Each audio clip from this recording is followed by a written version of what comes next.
Estoy un poco resfriado, así que si escuchan mi voz un poco nasal o me escuchan un poco bajo, me avisan para acercarme más o poner micrófono, ¿ya?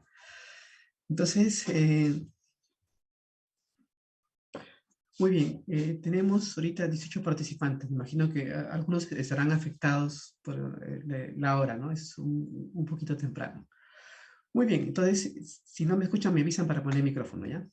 Muy bien, quisiera preguntarles por la película, por Príncipe de las Mareas, la película que les encargamos la semana pasada. ¿Alguien pudo verla? ¿Y qué quisieran comentar ah, acerca del parecido la película Príncipe de las Mareas con la historia bíblica que vimos?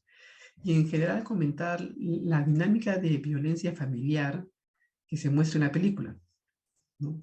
De la familia de Nick Nolte y cómo el personaje encuentra paz, ¿no? A ver, ¿alguien quisiera abrir su micrófono o escribir?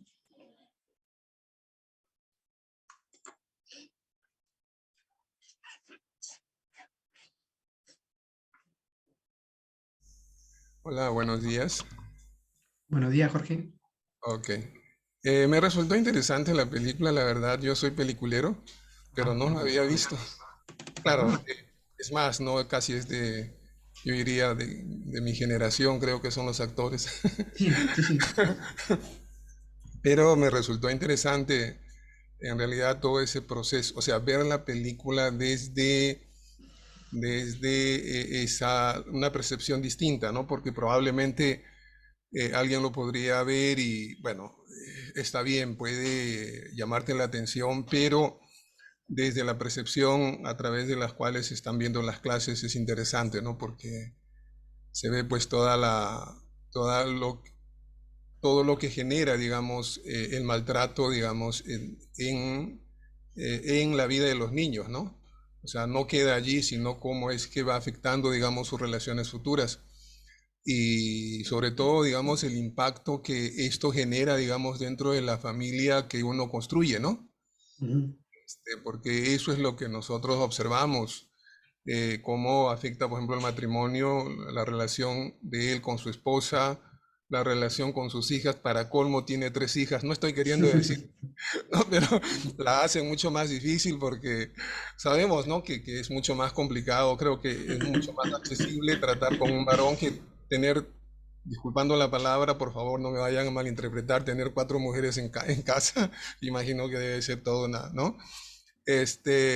Pero es interesante, ¿no? Es interesante, no solamente por el hecho de vivir a ver, vivir mi propio trauma, sino el tener que convivir con lo que eso ha generado, digamos, en la vida de los hermanos, ¿Y, ¿no? y qué es lo que ha generado? ¿Qué es lo que genera en el protagonista, en Nick O sea, Nolte? la incapacidad para relacionarse con la gente, ¿no? Sí, Bueno, sí, yo veo sí, eso, ¿no? exactamente. La desconexión. La semana Exacto. hablábamos de la desconexión, ¿no? Y a él se le ve profundamente desconectado. Sí, sí, sí, y disculpando un poco lo que mencionaba, era el hecho de que él le solucionó, y yo no sé si lo primero que se me vino fue lo que solucionó el problema, parece que fue la psicóloga, ¿no? Pero en otro ámbito, o la psiquiatra, perdón, en otro ámbito, en un ámbito, digamos, no precisamente el adecuado, pero en todo caso, ese tiempo, digamos, permitió que él pueda, digamos, conectarse con su pasado y de alguna manera sanar, ¿no? Claro, la película no nos da para más, simplemente termina cuando él regresa a la casa, pero hubiera sido interesante una saga, ¿no? Una saga para Claro, ver qué sucede. Pero me resultó bastante interesante, la verdad. Fue muy buena, claro. muy buena. Qué bueno, sí, esa película se ganó por lo menos un premio BAFTA, un premio Berlín, algo así. Porque la historia también está en novela, es una novela puesta en película, entonces Claro, se encuentra en internet la novela y él está muy desconectado para las relaciones más cercanas, ¿no? Y entonces y él evita las relaciones cercanas haciendo bromas, ¿no? Y él dice que es el estilo Ah, sí. sureño, ¿no? Sí, sí, sí, cierto. Y ella es, bueno, es psicoanalista, parece le dicen psiquiatra, pero ella no medica, ella se encarga de terapia, entonces pareciera que fuera una psicoanalista. Y bueno, su tratamiento tiene algo muy particular porque termina como en un momento enamorándose de él, entonces claro, eso no es Claro, lo bueno, habitual, ¿no? así seguramente algunos también quieren ser tratados, ¿no? Bueno, Disculpen, hermanas, disculpen, una broma. él logra entrar en contacto y claro, no hay una segunda película que muestre, bueno, cómo él va restableciendo la forma de conectarse, ¿no? Pero él sufre, bueno, toda la familia sufre de violación, sufren de un maltrato familiar, bueno, un padre violento, una madre profundamente chantajeadora, mentirosa. Entonces, todo lo Manipuladora. mal, bien manipuladora, ¿no? Hasta el último día. Y, y entonces, él tiene que enfrentar todo eso y lo enfrenta con una máscara. Así como vimos la historia de José la semana pasada, que José usaba máscara, eh, Nick Nolte en esta película también usa máscara. Su risa, lo que él llama el modo sureño, hacer las cosas, es una máscara. Y a través del proceso que tiene en Nueva York de ponerse en contacto, bueno, entrar en terapia, pero sobre todo de hacer amistad, o sea, de entrar en confianza.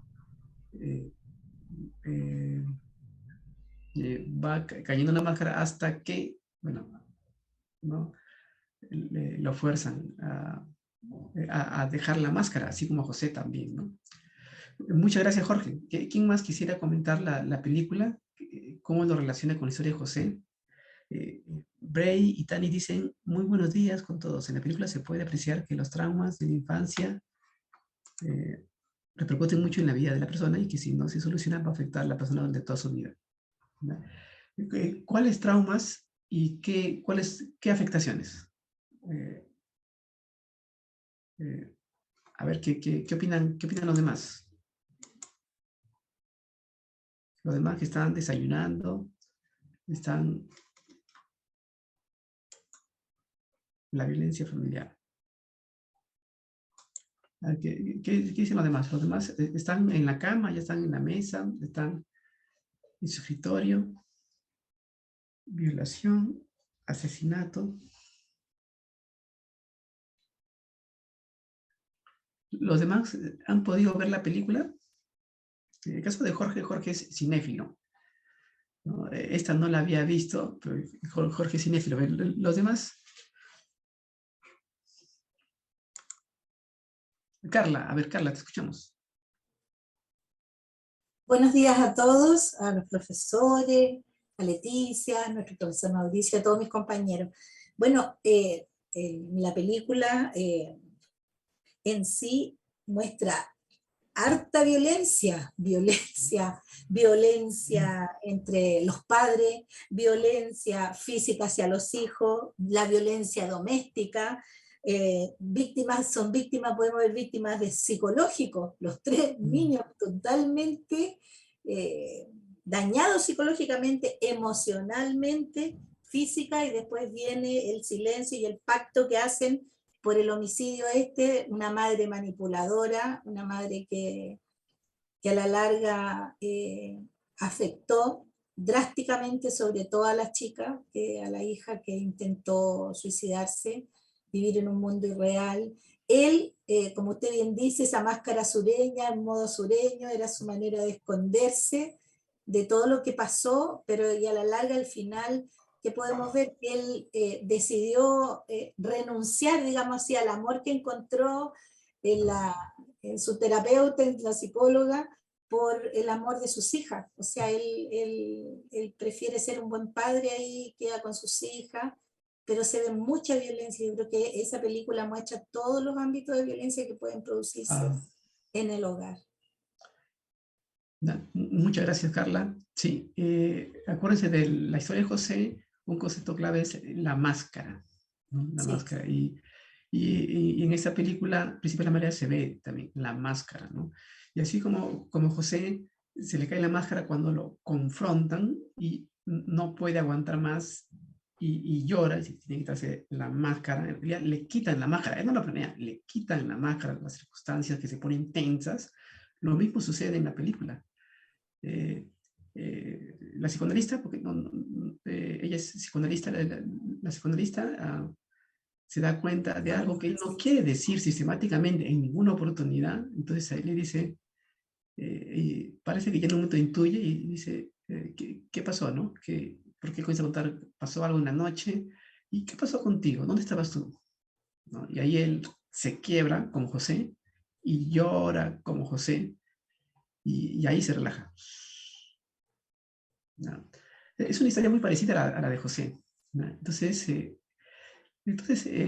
No voy a contar más, no voy a contar más la película para que todos la puedan ver, parece que lo han visto pocas personas, pero se parece mucho en la forma de concebir el trauma, se parece mucho a la historia de José. Y quien termina peor es su hermana, que tiene un segundo intento de suicidio y ella desaparece de la historia se concentra en Nick Nolte.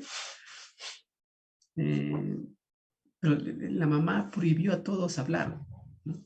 La mamá prohibió a todos contar lo que había pasado.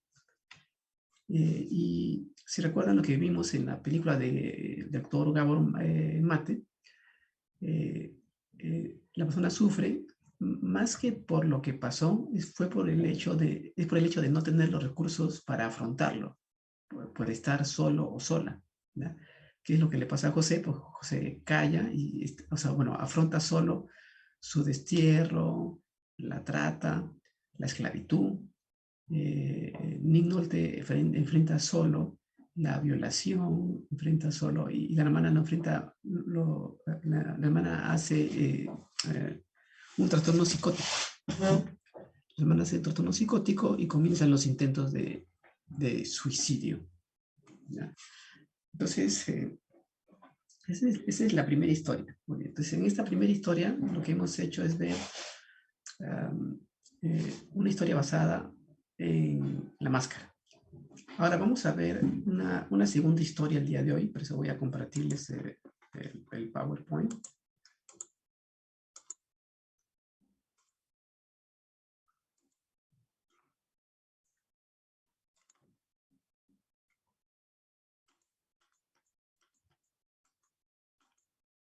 Hoy día vamos a ver las consecuencias de la violencia política con énfasis en depresión.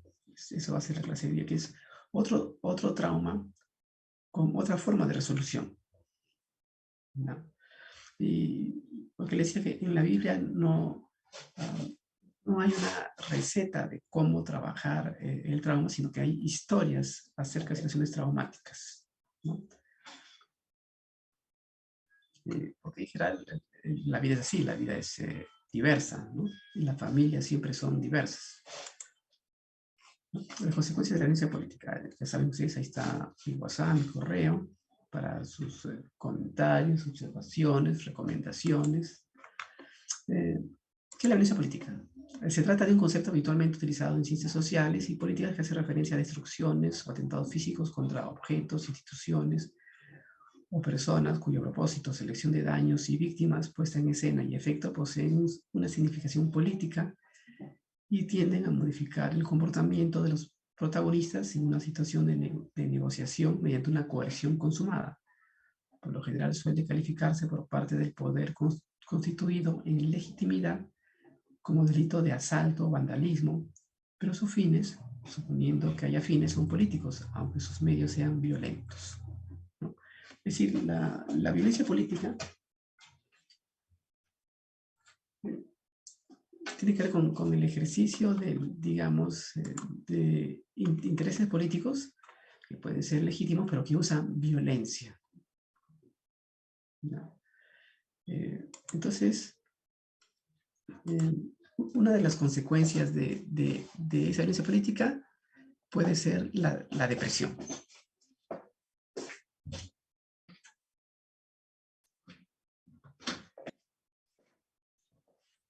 Disculpen, Mi gato quería salir.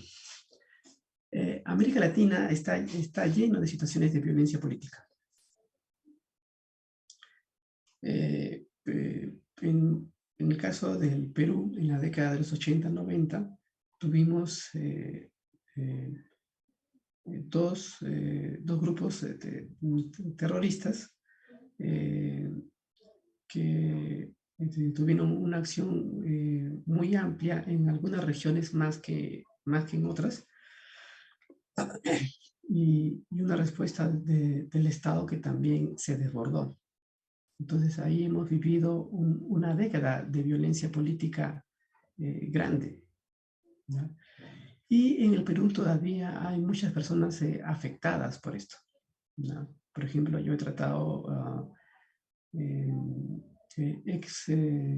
excombatientes, ¿no? Que todavía tienen escenas en su cabeza, tienen síntomas de estrés postraumático, porque han visto morir a sus compañeros en sus brazos desangrados, por ejemplo, ¿no? Y en el Perú hay muchas personas con síntomas de este tipo, ¿no? Deprimidos, también desconectados, ¿no? Desconectados, incapacitados de hacer una vida familiar, por ejemplo.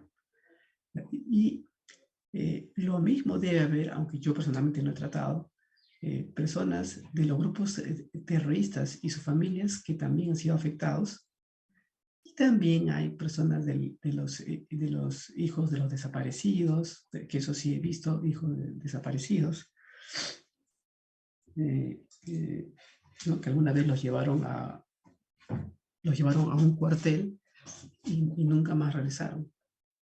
Entonces, toda esta violencia produce, entre otras consecuencias, depresión. ¿Cuáles son los síntomas de la depresión? A nivel fisiológico, la alteración en el ciclo del sueño, ¿no? Mucho sueño, poco sueño. Alteración en el apetito. Mucho apetito, nada de apetito. Fatiga, es decir, permanente cansancio. Llanto fácil. Ausencia, a nivel de pensamientos, ausencia de creencia en sus propias capacidades. Percepción negativa de sí mismo. Percepción negativa del mundo. Percepción negativa del futuro. Culpabilidad, insatisfacción. Acá solo estamos haciendo un repaso rapidito, ¿no? Conducta, disminución de actividades de ocio, es decir, ya no sale a divertirse. Disminución o incremento de la ingesta de comida. Pérdida de interés general, es decir, ya no le interesa nada. Baja su capacidad de adaptación, es decir, puede ponerse malhumorado permanentemente. Irritabilidad. En el Perú se piensa que hay más de 1.700.000 personas con depresión. Estamos hablando de estos datos, son del 2016, antes de la pandemia, ¿verdad? Yo pienso que ahora en el Perú, la mitad del Perú está con depresión, ¿verdad? Después de la pandemia. Y en el mundo, 350 millones de personas sufren de depresión.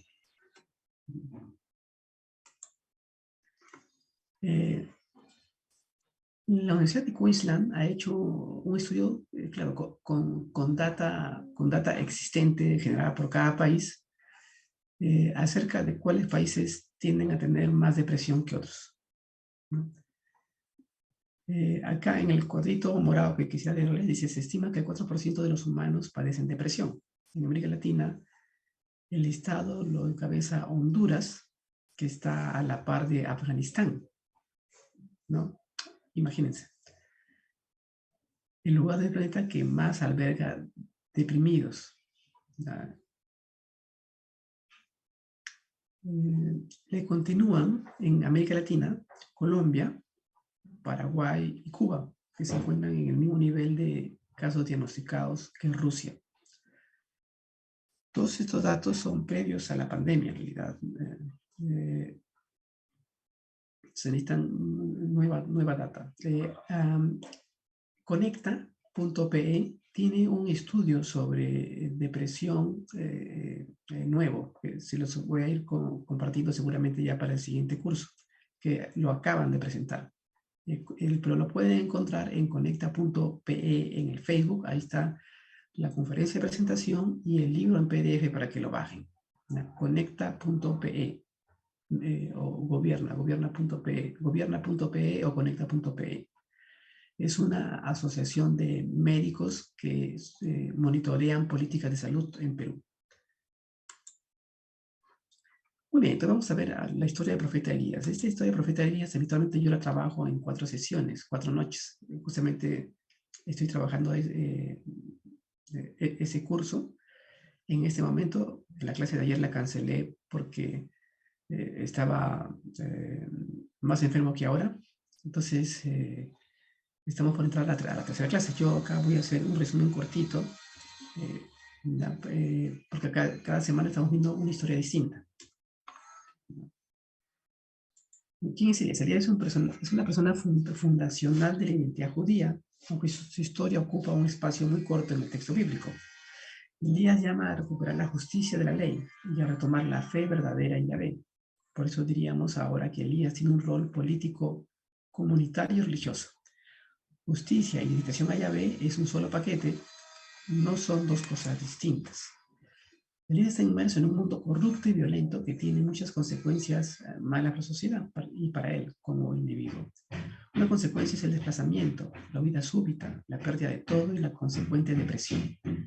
Su labor se da durante los reinados de los reyes Acab y Ocosías, tiempos de injusticia y corrupción de las autoridades y la sociedad, así como a lo que se enfrenta Elías. Muy bien, entonces, Elías vive en un momento, ¿se acuerdan? En el reinado del rey Acab.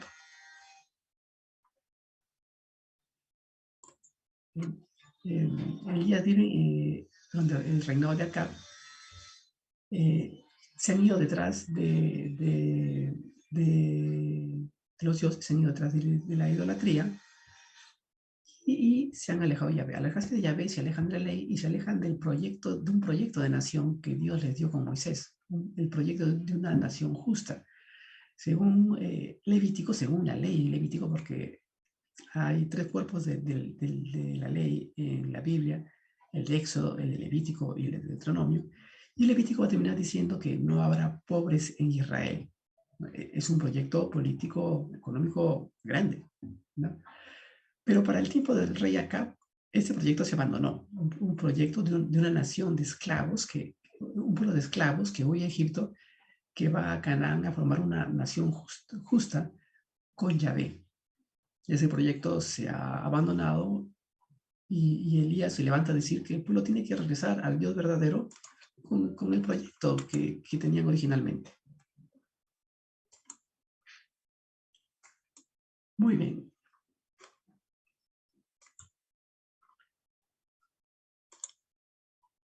Entonces, vamos a abrir nuestras Biblias o nuestras computadoras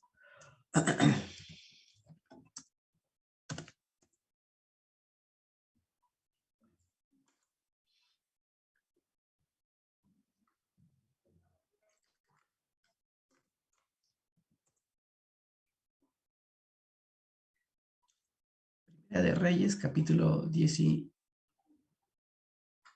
Primera de Reyes, capítulo 18.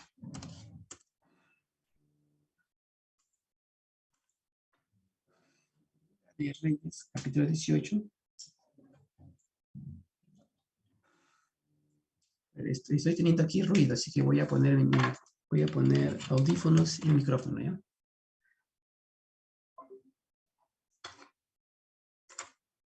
De paso, yo estoy sin voz. Muy bien, entonces les decía, vamos a leer nuestras Biblias en Primera de Reyes, capítulo 18. No nos podemos quedar en los detalles porque el texto es largo, nuestro tiempo cortito. Primera de Reyes, capítulo 18,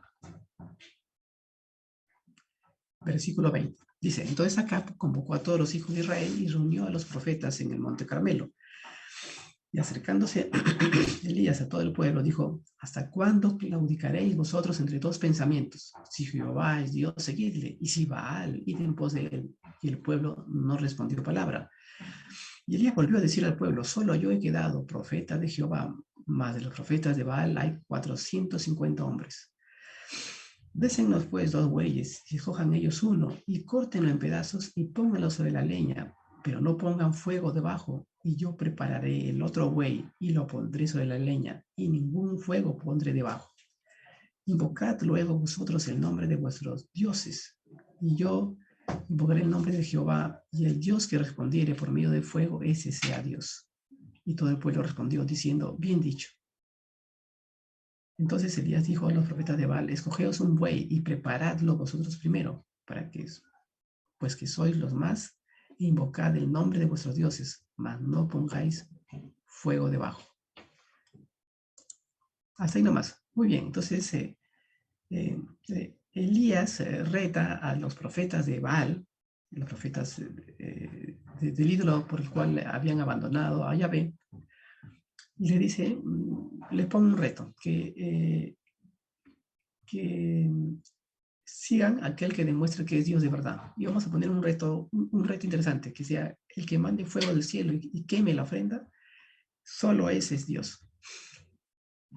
Bueno, era un reto grande, es una cuestión milagrosa. Muy bien, entonces, ustedes conocen la historia. ¿Qué fue lo que sucedió?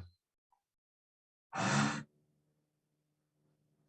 ver, pueden escribirlo en el chat o pueden abrir sus micrófonos. ¿Qué fue lo que sucedió?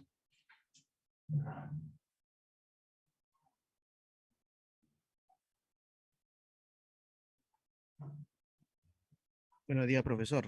Bueno, lo que sucedió fue que Dios respondió a la voz del profeta, ¿no? Y los de Baal, su Dios no respondió, ¿no?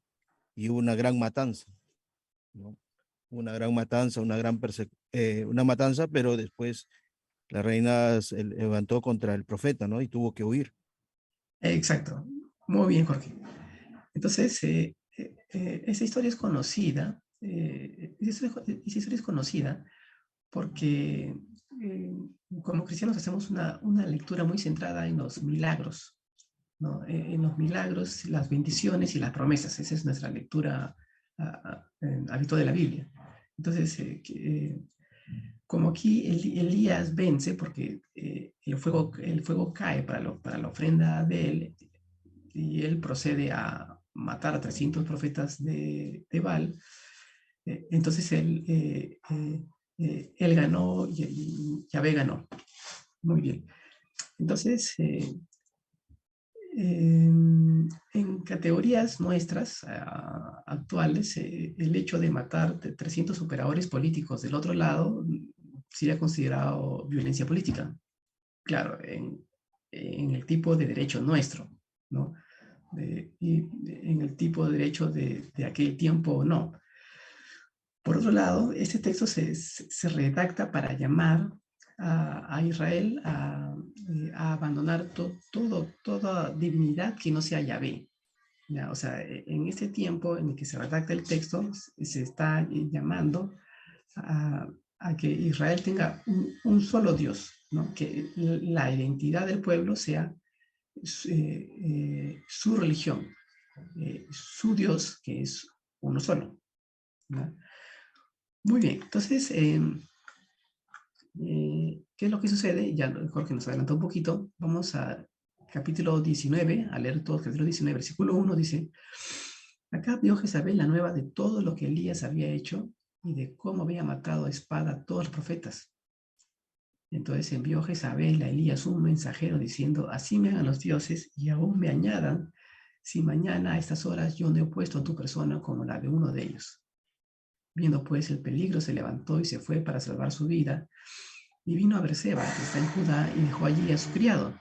Y él se fue por el desierto, un día de camino, y vino y se sentó debajo de un enebro, y deseando morirse dijo, basta ya, oh Jehová, quítame la vida, pues no soy yo mejor que mis padres. Y echándose debajo del enebro, se quedó dormido.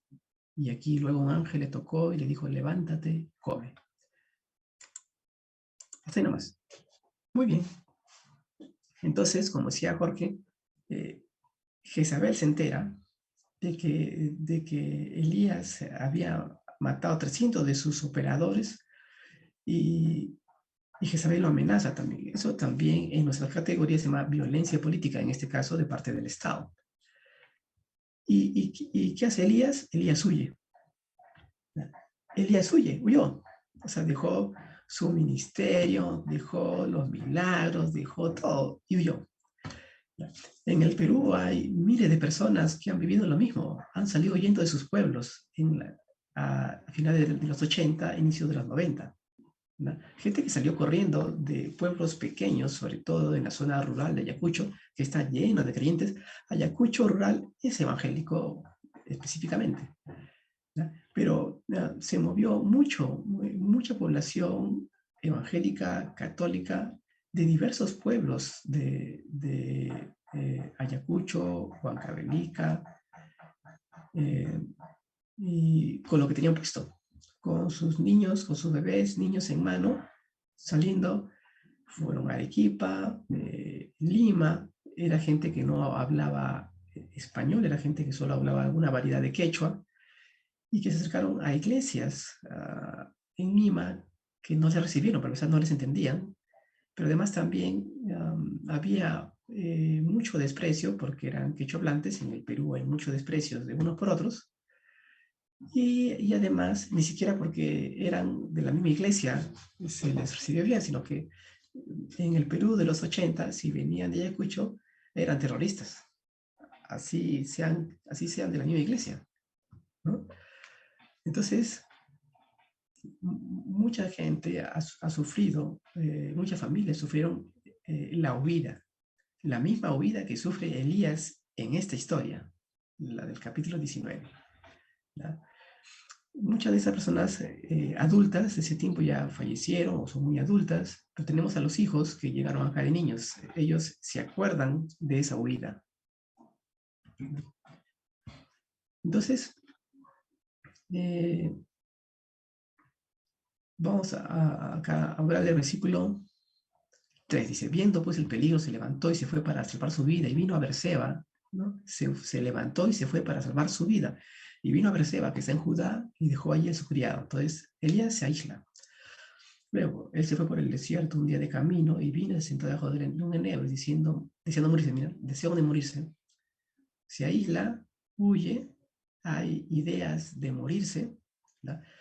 Las ideas suicidas llegan así. Primero, deseos de morirse, o sea, no de matarse, sino primero deseos de desaparecer, ¿no? Deseos de acostarse y ya no levantarse el día siguiente. Luego aparecen los deseos de morirse, luego aparecen los deseos de matarse, y luego se intentan el suicidio, ¿no? Ese es el proceso de un suicidio. No aparece de la noche a la mañana. Primero aparece como deseos de desaparecer, es decir, de acostarme y ya no levantarme al día siguiente, ¿ya? Y aquí dice que tenía deseos de morirse. Y dice, basta ya, oh Jehová, quítame la vida. Y aquí él tiene deseos de morirse directamente, ¿no? No soy mejor que mis padres. Y echándose debajo del enebro, se quedó dormido. Y aquí luego un ángel le tocó y dijo, levántate, come. Entonces él miró, y aquí su cabecera, una torta cocida sobre las ascuas y una vasija de agua, y comió y bebió, y volvió a dormirse. Y volviendo el ángel de Jehová la segunda vez, lo tocó diciendo, levántate y come, porque largo camino te resta. Se levantó pues y comió y bebió, y fortalecido con aquella comida, caminó 40 días y 40 noches hasta Horeb, el monte de Dios.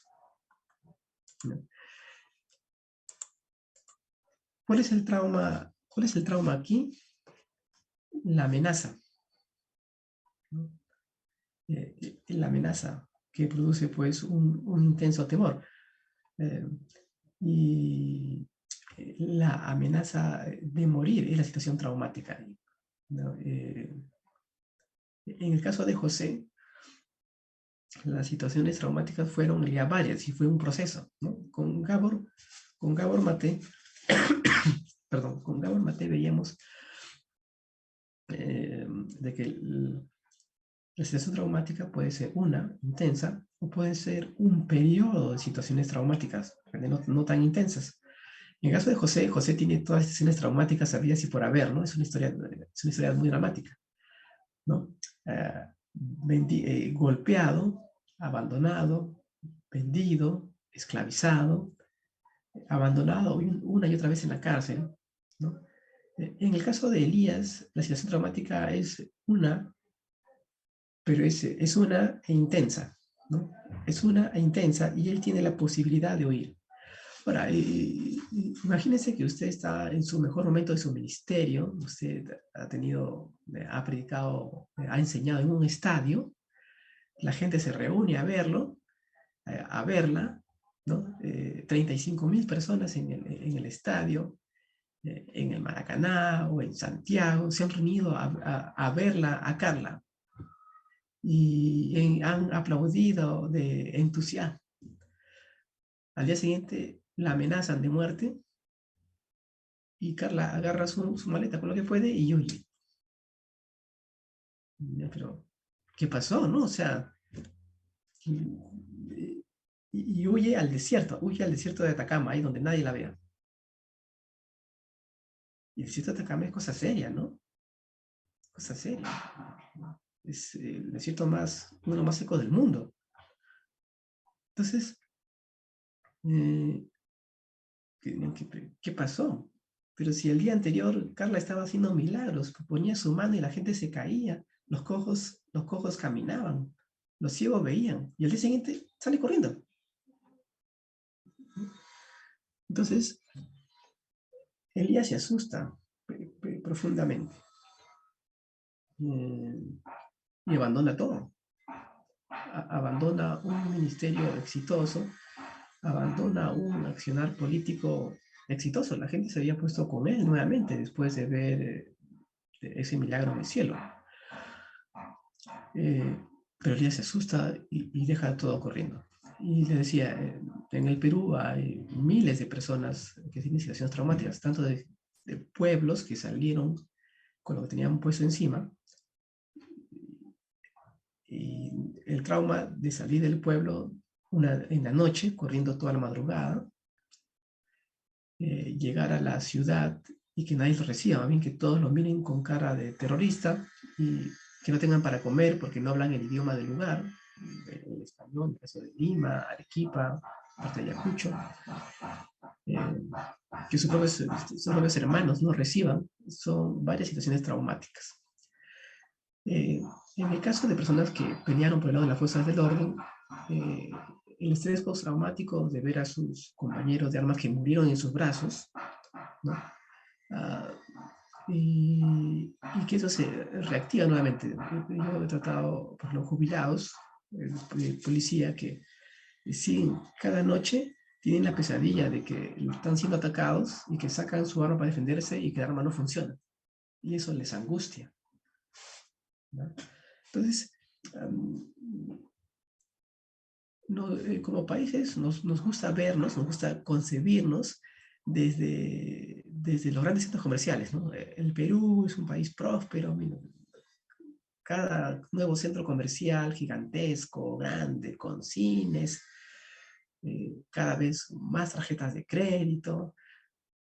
Pero eso no es todos nuestros países. Nuestros países tienen grandes traumas, con grandes creativas, zonas con traumas, ¿no? Solamente que preferimos evadirlos, no mirarlos, tratar de ignorarlos. Pero hay mucho sufrimiento, ¿no? Y los ministerios de salud, las secretarías de salud, sí tienen programas de alguna manera para eso, y quienes también han trabajado son las comisiones de verdad, las comisiones de la verdad, comisiones de la verdad y reconciliación, que han hecho recomendaciones para atender a estas poblaciones con esos problemas específicos, ¿no? O sea, que hayan programas de salud específicamente para personas con situaciones de trauma, postraumático de guerra por los enfrentamientos, postraumática por vidas, ¿no? Entonces, y como iglesia también podemos hacer mucho, ¿no? Como iglesia siempre podemos hacer mucho en la comunidad. Pues en la comunidad tenemos bastante de estas familias o sobrevivientes de estas familias, que más una vez no lo dicen, ¿no? Porque también tienen temor de ser rechazados, ¿no? Una vez una hermana había salido de la cárcel la habían acusado falsamente de terrorismo. Estuvo unos meses. Paz y Esperanza la sacó de la cárcel. Paz y Esperanza es una ONG peruana en la que yo trabajé y que tenía un área de derechos humanos. Yo trabajaba en el área de educación sexual, pero sacaron a varios hermanos. Paz y Esperanza trabajaba en coordinación con la Comisión Episcopal de Acción Social. Y entonces la hermana, cuando estaba por llegar a su casa, que estaba por la iglesia, o estaba yendo a la iglesia, después de haber salido de la cárcel injustamente, injustamente estar encerrada, hubo una hermana en la iglesia que la vio de lejos y dijo, ahí viene la terruca, ¿no? Entonces, imagínense el trauma una y otra vez, ¿no? Una y otra vez. Entonces, en el caso de Elías, la situación es que Elías se llena de un intenso temor y huye. Y comienza a hacer síntomas que se parecen a una depresión. Se aísla, se aísla profundamente, se va al desierto, desea morirse, es decir, como que sí, tiene otro síntoma más de depresión. Bueno, es alimentado milagrosamente. Si Dios no le mandaba agua y alimento, no sé si Elías habría sobrevivido o si se habría muerto. O sea, Elías va al desierto sabiendo que Dios lo va a alimentar, o Elías se va al desierto queriendo morirse. Pareciera como que va al desierto queriendo morirse, ¿ya? Solamente que Dios no lo deja morirse, ¿no? Y le manda el alimento y el agua. Y en un momento, volviéndose, dice el ángel de Jehová, versículo 7, el ángel de Jehová la segunda vez lo tocó diciendo, levántate y come, porque largo camino te resta. Se levantó pues, comió y vivió, y fortalecido con aquella comida, caminó 40 días y 40 noches hasta Horeb, el monte de Dios. A ver, ¿quién me dice? Pregunta de conocimiento bíblico, a ver, pregunta de espadeo bíblico. ¿Cuál es el monte Horeb?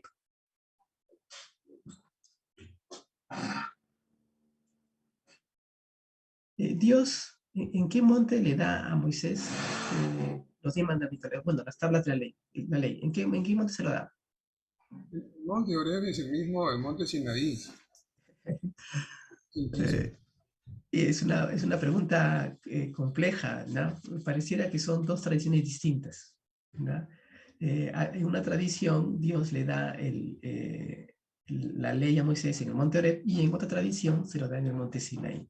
Para efectos sencillos, como ese no es un curso de Biblia, los cursos de Biblia, pregúntenle a Leticia por los cursos de Biblia, son cursos muy buenos que da sociedades bíblicas, que valen la pena llevar para sacar el jugo al máximo a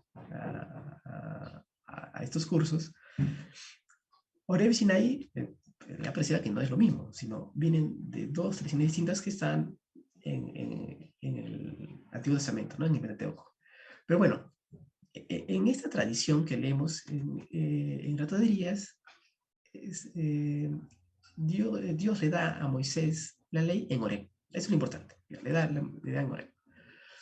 Entonces, ¿por qué Elías va a ir a Horeb? ¿Por qué no se va a una montaña más cercana? ¿Por qué no se va a un lugar campestre a orar?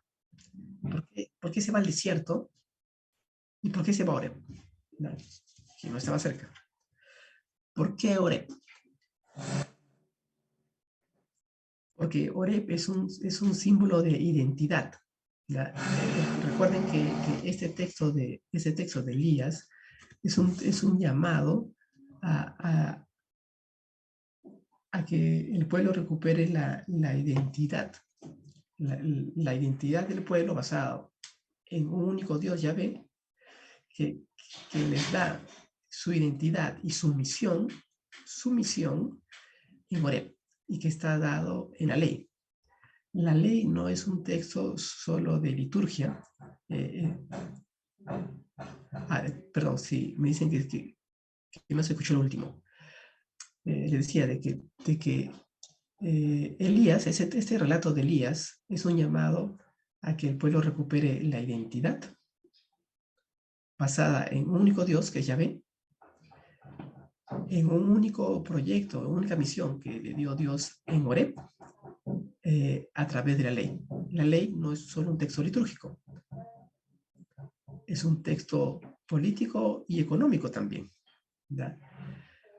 Nosotros tendemos a leer la ley solo en unos pedacitos que las usamos en temas que nos interesa ahora, ¿ya? Pero vale la pena leer el texto de la ley completa en sus tres textos, en sus tres versiones, la de Éxodo, la de Levítico, la de Deuteronomio, que no son exactamente lo mismo, ¿ya? Y nuevamente lleven curso de sociedad bíblica sobre el Antiguo Testamento o sobre Génesis en particular, van a ver que es espectacular. Muy bien. Entonces, versículo 9, dice, y allí se metió en una cueva donde pasó la noche y vino a él palabra de Jehová, el cual le dijo, ¿qué haces aquí, Elías? Y respondió, he sentido un vivo celo por Jehová, Dios de los ejércitos, porque los hijos de Israel han dejado tu pacto, han derribado tus altares y han matado a espada a tus profetas. Y solo yo he quedado y me buscan para quitarme la vida. Y le dijo, sal afuera y ponte en el monte delante de Jehová. Y aquí Jehová que pasaba, y un grande y poderoso viento que rompía los montes y quebraba las peñas delante de Jehová, pero Jehová no estaba en el viento. Y tras el viento un terremoto, pero Jehová no estaba en el terremoto. Y tras el terremoto un fuego, pero Jehová no estaba en el fuego. Y tras el fuego un silbo apacible y delicado. Y cuando lo oyó Elías, cubrió su rostro con su manto y salió y se puso a la puerta de la cueva. Y aquí vino a él una voz diciendo, ¿qué es aquí, Elías? Él respondió, he sentido un vivo celo por Jehová, Dios de los ejércitos, porque los hijos de Israel han dejado tu pacto, han derribado tus altares y han matado a espada a tus profetas, y solo yo he quedado, y me buscan para quitarme la vida. No. Hasta ahí nomás. Muy bien, entonces, ¿qué es lo que está haciendo? A ver, cuando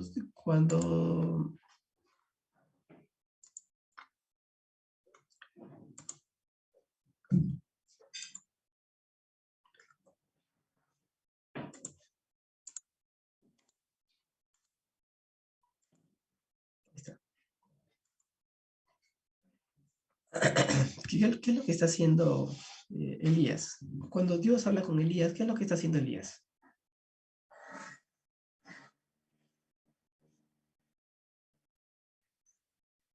A ver, ¿quién?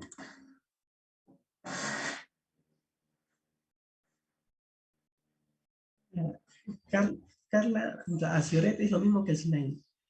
Les decía de que son dos tradiciones, o sea, una forma sencilla de explicarlo es que es lo mismo.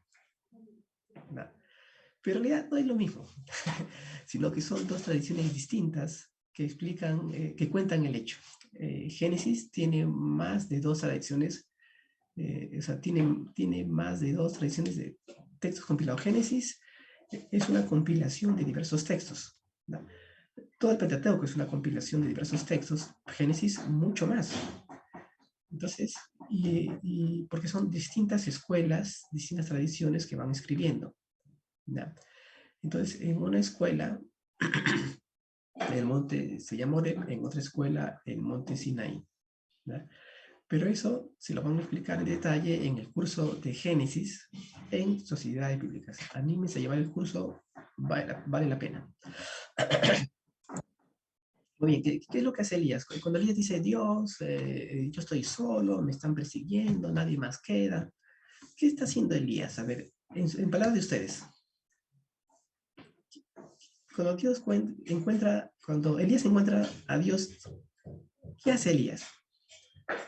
Elías le alaba, Elías le ora, Elías le agradece. ¿Qué es Elías?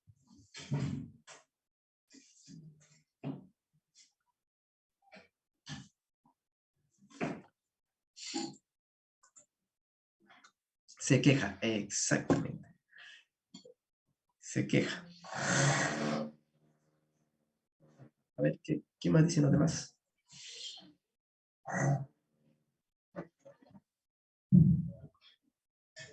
¿Alguien quiere abrir su micrófono? Justifica su accionar, exactamente. Justifica su accionar, se victimiza. Muy bien.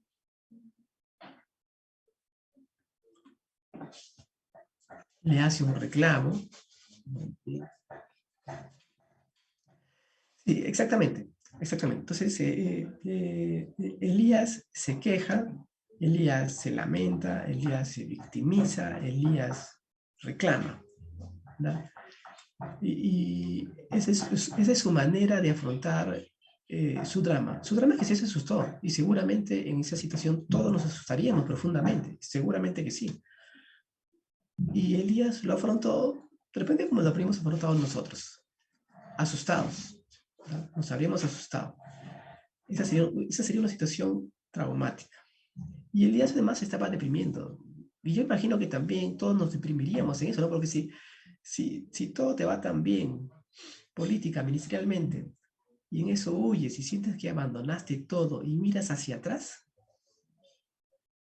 y miras lo que estás haciendo, y miras que estás en un desierto tratando de morirte, te deprimes, pues. Te deprimes, ¿no? Entonces, ¿y en qué consiste la depresión? Uno, activar un filtro cognitivo pesimista, es decir, todo verlo mal. Y cuando Elías va a contarle a Dios la historia, les cuenta todo lo que está mal.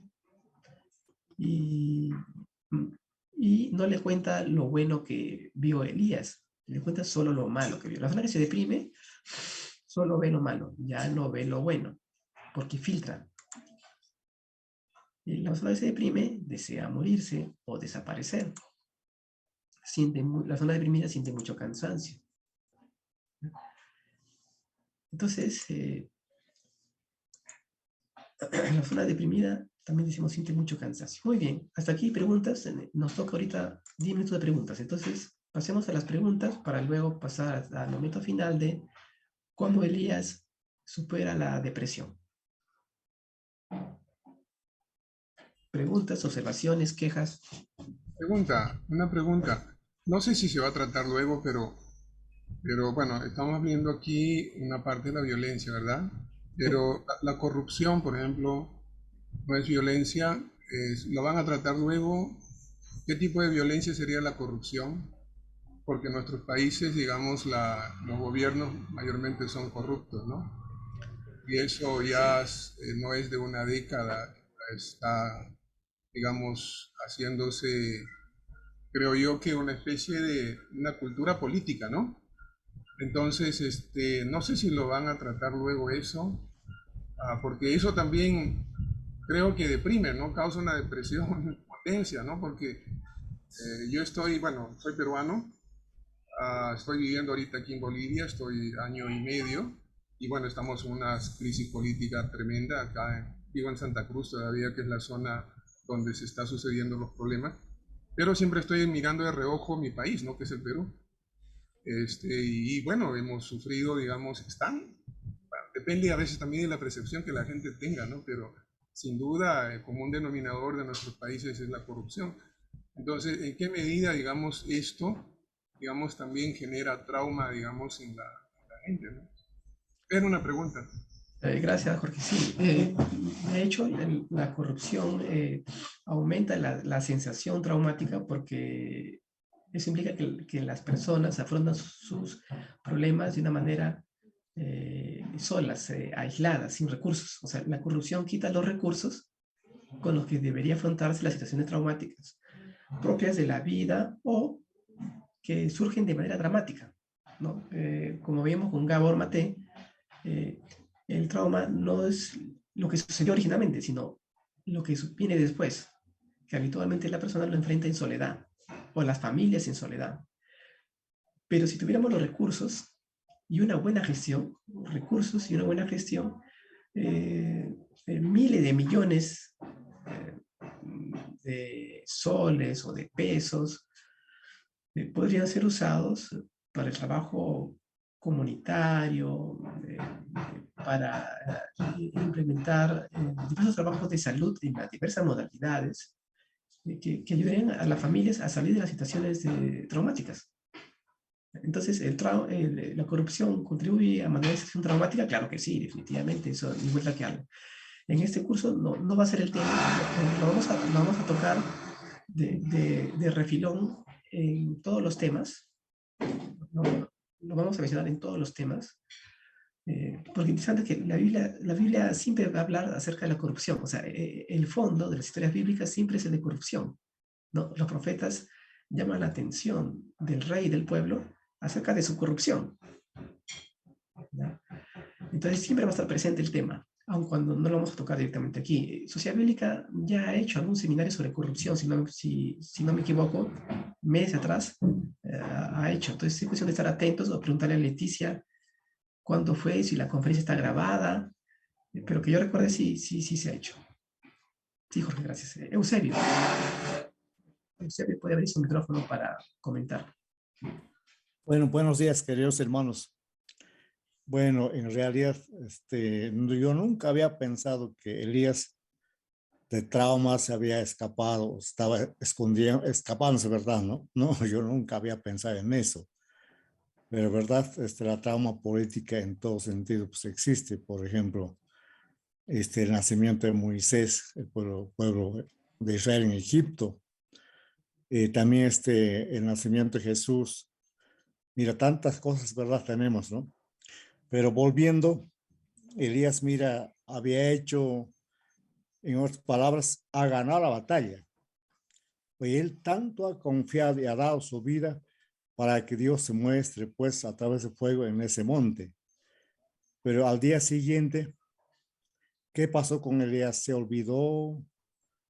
¿Qué habrá pasado? Y escucha, pues, la persecución de Jezabel y empieza a huir, ¿verdad? Ustedes ya aclaró, pero seguramente él quisiera ir o querer ir a otro lugar, pero Dios a través de su espíritu guiándolo quizás forzadamente a ese monte donde él tenía que recuperar. Y Dios, ¿verdad? ¿No? Mira, gran profeta. Bueno, eso no garantiza, ¿verdad? ¿No? Lo que era gran profeta, lo que mira cómo ha hecho ese enfrentamiento, pero luego se reprime, ¿no? Extremadamente. Pero Dios nunca está ausente, ¿verdad? Eso es lo que yo he entendido. Dios siempre está ahí listo, esperándonos cómo devolvernos nuestra valentía o salir de esa trauma, ¿no? Interesante, ¿verdad? Hay mucho de eso. Por ejemplo, nosotros creo que todo el mundo estamos saliendo de esa trauma de pandemia. Mira, tanta Claro. cosa. Uy, demasiado. Militarizado las ciudades. No teníamos opción de salir a la calle. Hoy estábamos cerrados. Y verdad, ¿cuánta gente seguimos con ese trauma? ¿Cierto? Oye, interesante, ¿verdad? Nunca había entendido de Elías esa trauma política. Sí, siempre. Gracias. Gracias, Eusebio. Sí, en la pandemia en el Perú ha habido 216.000 muertos, o 206.000 muertos, y nuestra cuarentena en el Perú fue larguísima. Y la cantidad de muertos muy grandes, o sea, y no se les podía enterrar, no se les podía visitar. Entonces, tenemos ahorita muchas personas que se sienten traumatizadas, se sienten con mucha culpa, porque mucha gente dice, si yo no hubiera enviado a mi papá al hospital, no habría fallecido. Pero en su casa se estaba ahogando. En realidad tenía que haberlo enviado al hospital antes, pero al inicio tampoco había hospitales. Después ya se hizo uno de cuidados intermedios, uno de cuidados intensivos, pero, pero aún así las zonas no querían enviarlo. Y cuando ya se ponía muy mal y lo enviaban, ya era muy tarde y la zona moría sola. Entonces, en el Perú hay miles de personas que sienten mucha culpa diciendo yo no debía haberlo enviado al hospital. Por otro lado, tenemos una lectura de la Biblia en una lógica agiográfica, es decir, leemos a la Biblia como que leemos historias perfectas, de personas perfectas, y eso no es verdad. La Biblia es cruda para mencionar, digamos, los momentos miserables de los seres de la fe. ¿Por qué? Porque el ser humano es así. Porque nosotros somos así.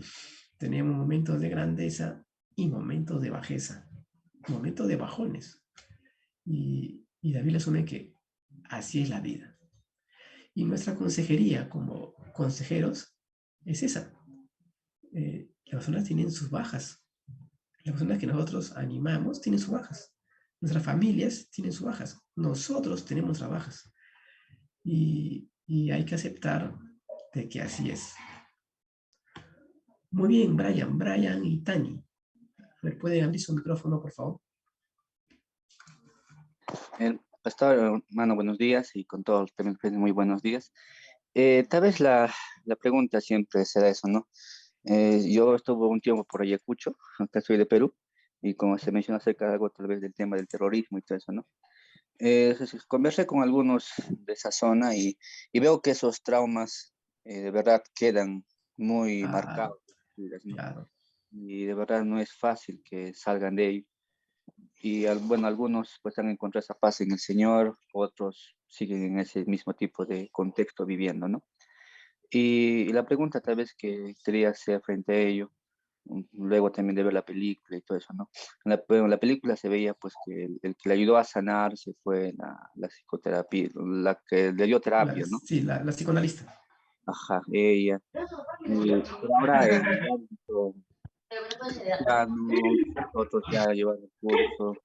¿Cómo debemos de entender ello, no? Porque al final creo que, si bien es cierto, ayuda, ¿no? La terapia y todo ello, pero realmente, ¿cómo? Tal vez tocas más adelante, no sé, pero realmente ayuda ahora en la fe, nosotros con la Biblia, con el Señor, ¿realmente se puede llegar así a entender esa sanidad de la depresión?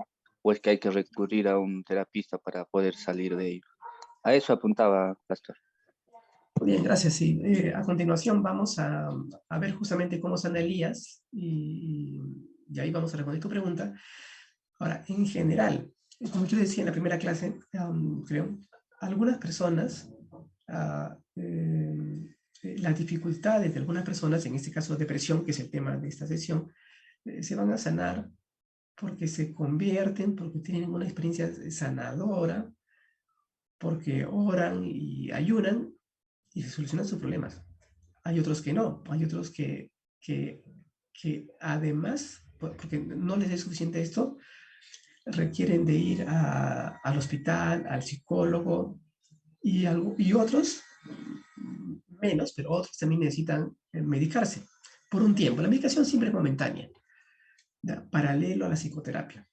Ahora, el que va al psicólogo no es que le falte fe, ¿ya? No es que Dios no obró, no, porque Dios obra en todo. Dios obra en la iglesia, Dios obra a través del psicólogo, Dios obra a través de la medicación. Dios obra a través de todo. Todo lo bueno viene de Dios, ¿ya? Entonces, pero vamos a ir viendo le va a saber cómo Dios sana a José. Ahora vamos a ver ahora cómo Dios sana a Elías y vamos a ir viendo cómo Dios sana otras situaciones traumáticas más. Bien, muy bien, José. Pues, rapidito, por favor. Disculpa porque se nos acaba el tiempo. Sí, sí, señor. Buenos días, saludos a todos los compañeros. Bueno, cordial saludos a todos. Vemos aquí en el caso de Elías, mirándolo de acuerdo a lo que usted nos decía, una característica de depresión. O sea, cuando una persona desea morirse como lo experimentó el profeta, es porque esperaba un resultado. Quizás él, analizando la parte psicológica del profeta, quizás él, después de esa gran victoria que da Dios, esperaba que Jezabel se arrepintiera, que era la autoridad Jezabel y Acán. Pero eso no sucede, sino que de ella viene una reacción más bien es violenta hacia él, de matarlo. Entonces, cuando uno espera un resultado y confía en Dios y no se da, ¿cómo lo tomamos? Aquí Elías lo tomó como derrota, no lo tomó como victoria. Nosotros lo vemos desde la perspectiva bíblica como una gran victoria, murieron los profetas malos, pero Elías, que estaba en ese momento, dijo, no, si la reacción viene de muerte hacia mí, o sea, para él ese momento no fue de victoria, fue más de derrota. Por eso sintió depresión, quería morirse, por eso huyó, y por eso sintió miedo y tuvo temor. Entonces, gracias por esto. Sí, podría ser, no lo he visto así, pero sí me suena una interpretación factible de José. Muchas gracias, José Isaías. Aquí en el chat, Doris dice, también el estrés conlleva temores extremos, malestares físicos, psicológicos, y ello conlleva una depresión. Por ello el Señor nos dice que lleguemos ante nuestras cargas. Sí, sí, o sea, el estrés viene por una situación traumática o situaciones traumáticas y el estrés refuerza esa sensación traumática, ¿no? El estrés no puse trauma, pero sí, el estrés, o sea, el estrés refuerza un trauma que ya existe. Muy bien, entonces regresamos a la parte final de nuestro Power. Nos quedan 43 minutos. ¿Cómo sanar el trauma de la violencia política? Con énfasis en depresión. Hay que comer y descansar. La persona comer saludablemente y descansar. ¿Ya? Y comer saludablemente y descansar.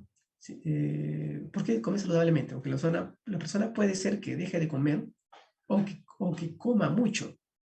Entonces, si come mucho, tiene que comer saludablemente. Conozco, por ejemplo, tengo una paciente que frecuentemente se da unos atracones de combos de McDonald's, doble pechuga, con un montón de papitas grandes, pero ya está pesando casi 90 kilos y ella es chiquita.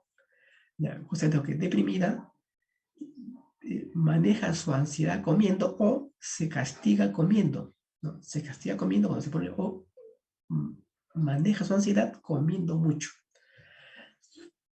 Y la persona necesita descansar.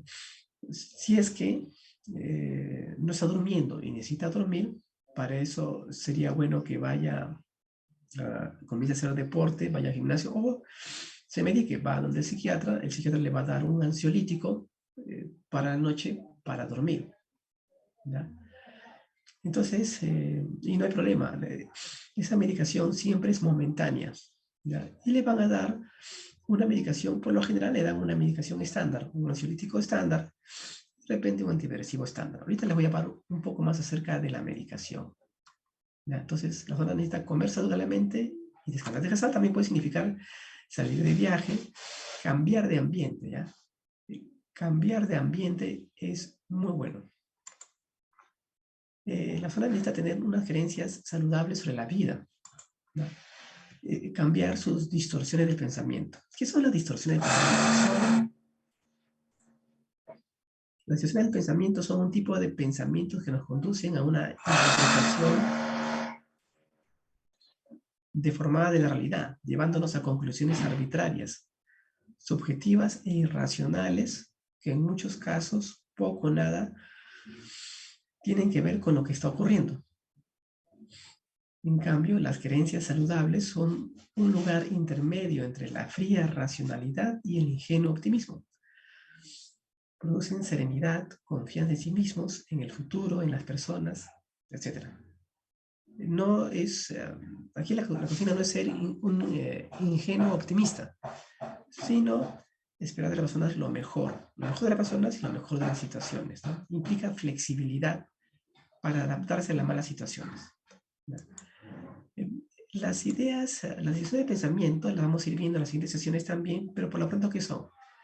Hay algunas ideas claves que producen depresión, creencias irracionales. Por ejemplo, estoy solo en la vida, nadie me ama, por más que me esfuerce las cosas no van a cambiar. Estoy solo en la vida, nadie me ama, por más que me esfuerce las cosas no van a cambiar. Esas creencias tienen que ser desechadas y reemplazadas por otras. Yo sí valgo, Dios me ama, sí hay personas que me aman. Por lo general hay, con sus defectos. Mi padre me ama con sus defectos. Mi madre me ama con sus defectos. Mis hermanos me aman también con sus limitaciones. Mi pareja me ama también con sus limitaciones, ¿no? Entonces, no estoy solo. Siempre estoy acompañado. Bueno, por lo general estoy acompañado. Mi familia, mis hermanos de la iglesia, mis amigos del colegio, del barrio, ¿no? Claro, hay personas que dicen, no, pero yo sí, en verdad, el doctor, pastor, Mauricio, yo sí estoy solo de verdad. Ya, le digo, pero ¿y cómo es eso? ¿Usted no va a su parroquia el fin de semana, no tiene amigos en el bar, no tiene vecinos? Me dice, no, yo sí tengo vecinos, pero no saludo a nadie. Yo sí voy a mi parroquia, pero no saludo a nadie. Ya, pero ya, sí está solo. Pero está solo porque no saluda a nadie, pues. No porque vive en el desierto, sino porque no saluda a nadie. Tiene que saludar, pues. O sea, no está solo porque el mundo sea cruel, sino porque no saluda a nadie, porque no hace el esfuerzo. Tiene que hacer el esfuerzo. Dice, no, es que en mi iglesia yo escucho eso. Yo voy a la iglesia por Dios, no voy por los seres humanos, voy por Dios. Así que yo alabo, doy mi diezmo y me retiro sin hablar con nadie. Soy tan espiritual que no hablo con nadie. Eso no es espiritualidad, eso es dificultad para entrar en contacto. Como en la primera película, ¿no? Dificultad para entrar en contacto. No entra en contacto. Es creyente, ora mucho, ayuna, da su ofrenda, sirve a los pobres, pero no entra en contacto. Se deprime. Algo sucede en la vida que lo asusta, como Elías, y se deprime. Y dice, estoy solo en la vida, nadie me quiere. No es que nadie lo quiera, lo que pasa es que no saluda a nadie, ¿ya? Porque no sabe entrar en contacto. ¿Qué necesita? Necesita entrar en terapia. Habitualmente estas dificultades de entrar en contacto requieren una terapia como más de imaginación, más emotiva, que habitualmente no la puede ser un consejero. Tiene que entrar a un hospital, a un centro de salud, a un centro de salud, ¿no? Entonces, a ver, ¿qué más me han comentado acá? Ah, sí, están poniendo el sistema de gas en todo mi edificio. Sí, disculpen eso no, están trabajando a varios pisos arriba mío, pero se escucha cercano porque es como edificio local en el 6º piso, se oye acá como si fuera encima mío.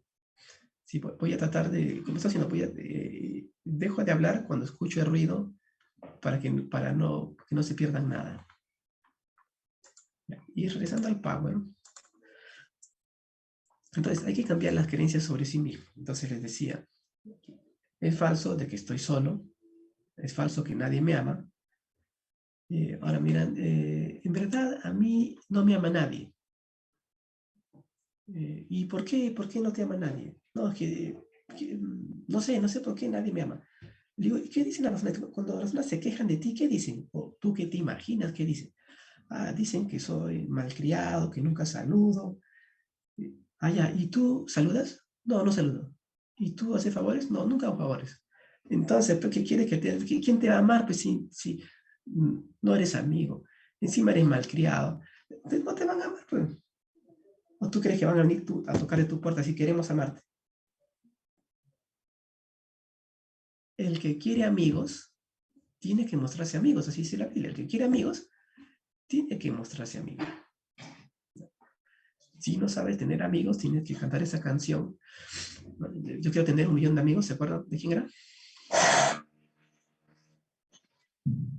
¿De quién es esa canción? A ver en el chat.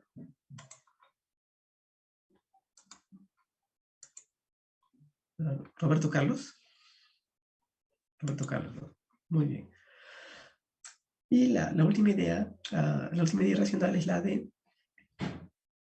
por más que me esfuerce, nada va a cambiar. Entonces, lo que pasa es que Roberto Carlos, ahí está. ¿No? Lo que hace es que las personas intentamos la misma solución durante años, aunque no nos sirva, ¿ya? Y lo que tenemos que hacer es una nueva solución, ¿no? Encontrar una nueva estrategia. Consejo, vivir en el aquí y el ahora. Esta es una de las partes más complejas, vivir en el aquí y el ahora. Bueno, si yo les he contado, una señora mayor, unos 70 años, que vino y la trajo su hija, y la señora lloraba, moco tendido, dramáticamente, decía, mi marido me ha sido infiel, que yo me siento muy mal, Y yo pensaba, bueno, pues por la forma que llora, pues habrá pasado esto hace una semana, hace un mes, ¿no? Y le digo, señora, ¿y hace cuánto tiempo ha pasado esto que le ha hecho su esposo? Me dice, hace 30 años.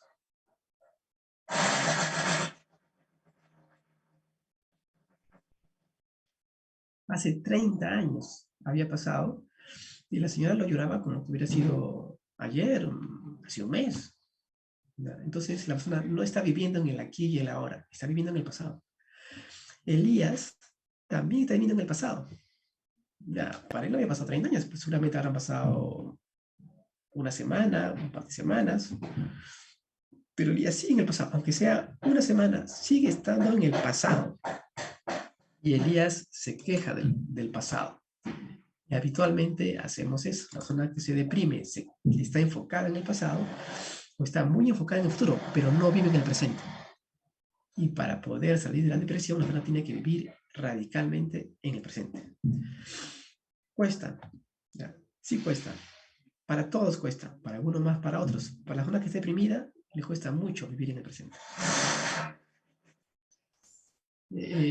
Hay pacientes que se sientan aquí en mi consultorio, estoy ahorita en mi consultorio, y comienzan a quejarse sin parar, quejarse amargamente, se quejan 25 minutos, 20 minutos, y yo le corto, le digo, discúlpame que te interrumpa. Le digo, bueno, sí te han pasado varias cosas malas, ¿qué tal si conversamos acerca de la solución? ¿Te parece?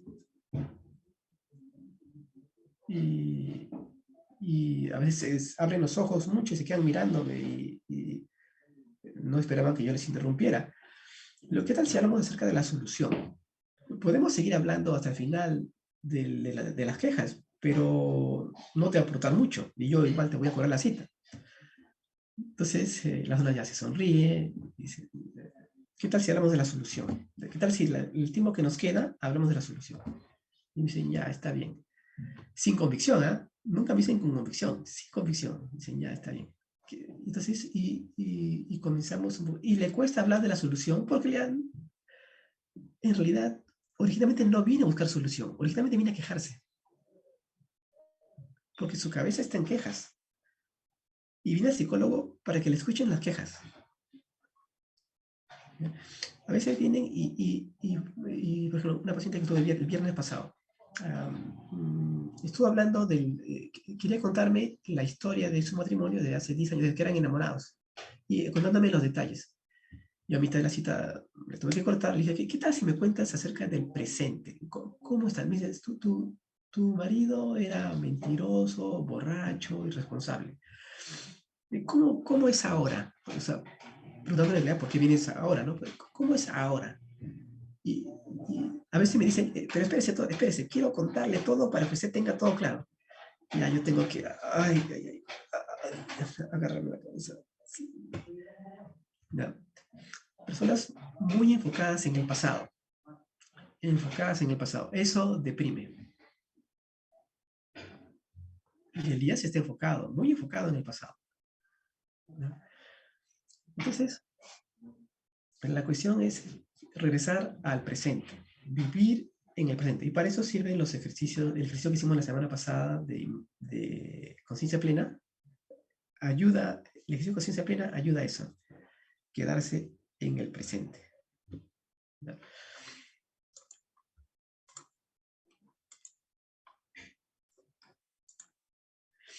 Recobrar o construir un proyecto nacional. Muy bien, acá retomamos el tema de la corrupción que nos mencionó, no es Jorge, se me fue el nombre. ¿Qué es lo que le dice Dios? Regresamos a nuestra Biblia o a nuestra pantalla. Acá yo les estoy compartiendo. ¿Sí ven mi? Quiero asegurarme que estén viendo mi pantalla. Ya.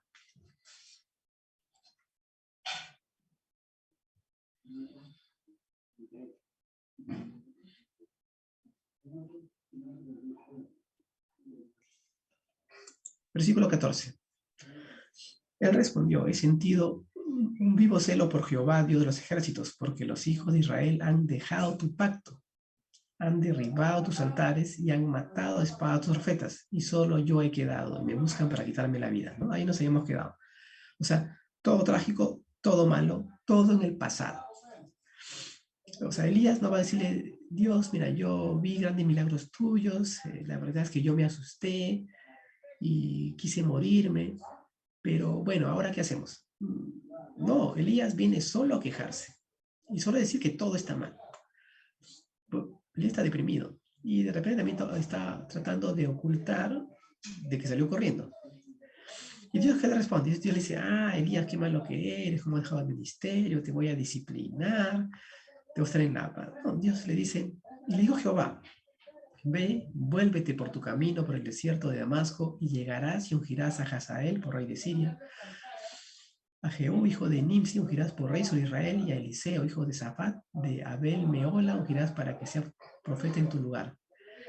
Y el que escapare de la espada de Hazael, Jehú lo matará, y el que escapare de la espada de Jehú, Eliseo lo matará. Y yo haré que queden en Israel 7,000 cuyas rodillas no se doblaron ante Baal y cuyas bocas no lo besaron. Muy bien, entonces,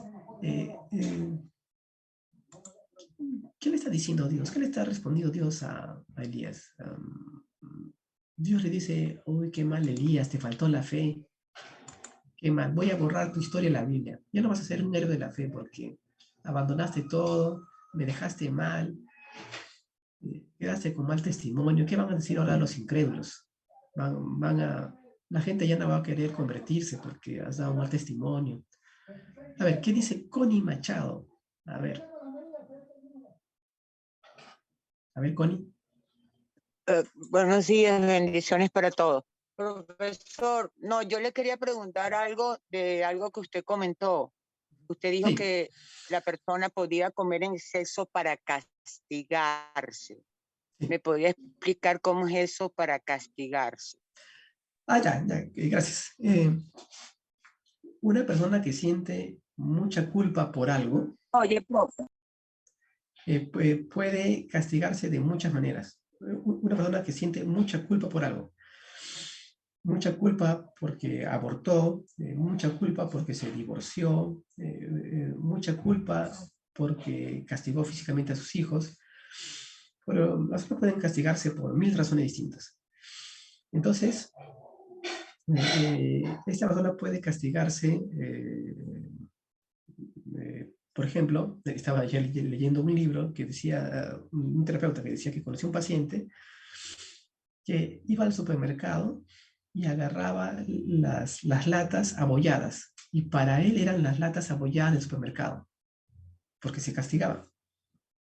Ya, me parece una exageración, pero a él mismo, al autor del libro le daba risa, y se rió delante de su cliente, y él también se rió, decía, aunque no tanto, pero las personas pueden castigarse de muchas maneras.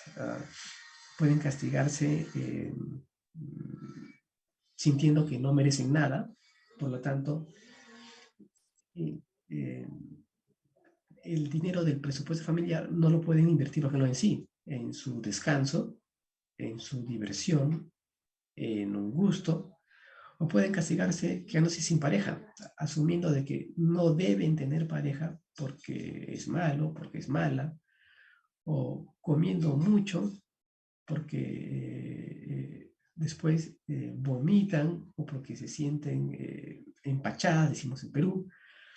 Entonces, o porque siente que va a engordar. Entonces, es una manera de castigarse porque se produce un malestar, ¿no? Y la persona deprimida puede castigarse de 1000 maneras, ¿no? Sintiéndose triste, provocándose tristeza. Con sus pensamientos se produce tristeza y con eso también se castiga, ¿no? Cuando hay una sensación de culpa grande, ¿no? Entonces, gracias, Connie. Entonces, regresando al tema de Elías, ¿qué es lo que le responde Elías? Elías se queja, Elías habla del pasado, Elías dice, yo estoy solo. ¿Qué solución le da Dios? ¿Ya? Mi pregunta es, ¿qué solución le da Dios a Elías?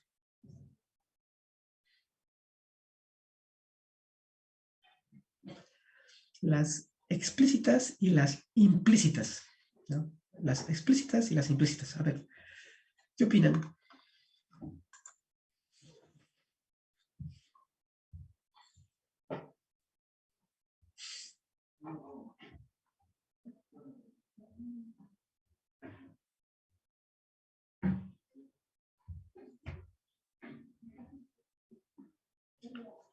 Están por ahí, se han ido a almorzar, digo, a desayunar, preparar el desayuno. Y le dice que continúe con su ministerio. Sí, sí, exactamente. De hecho, continúa. Vamos a darle.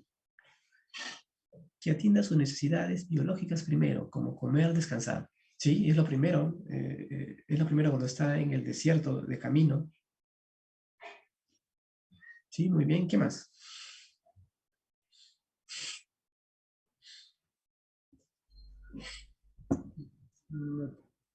¿Me escuchan?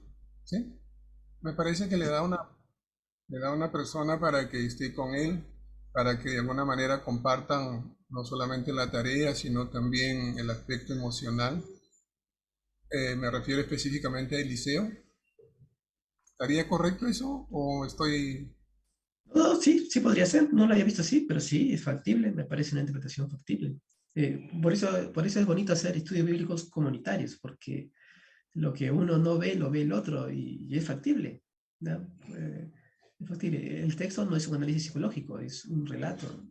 Entonces, lo podemos ver de distintas maneras, ¿no? Sí, le pone compañía, le pone nuevas metas, le dice que se regrese y le da unas órdenes, exactamente Laura, ¿no? Le da nuevos encargos, nuevos encargos.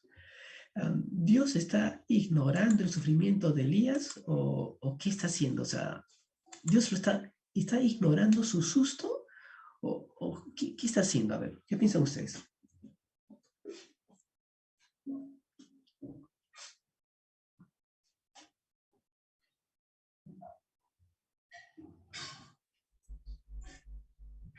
No sé si mi interpretación es correcta, pero pareciera que viendo, digamos, lo que se mencionó hace un momento, lo peligroso de vivir del pasado y también de enfocarse en el futuro, ¿no es esta una manera de cómo Dios le está diciendo, enfócate en tu presente? Sí, claro. Sí, totalmente. Totalmente eso es. O sea, Elías se queja del pasado una vez. Elías en el relato se queja del pasado varias veces. Cuando va camino del desierto, se queja del pasado. Cuando se encuentra con Dios por primera vez, se queja del pasado. Ahora que se encuentra por tercera vez, se queja, por segunda vez se queja del pasado de nuevo. Y Dios